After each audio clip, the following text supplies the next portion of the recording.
This is how to fix a non-responsive screen on a Redmi Note 11 Pro 5G. Rebooting the device can't be done as you can't press on the reboot or power off icon on the screen.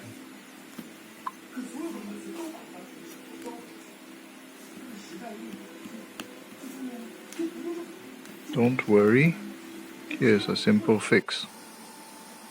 You will need a computer mouse and a USB OTG Type-C connector. After plugging them into the phone, press the power button until the reboot icon appears. Use the mouse arrow and click on the reboot button.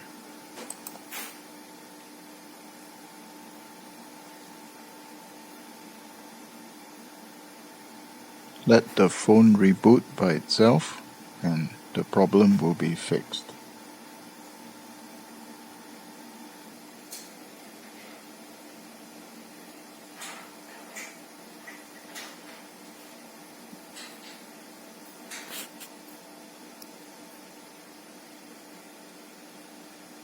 I hope this video helps in reviving your phone.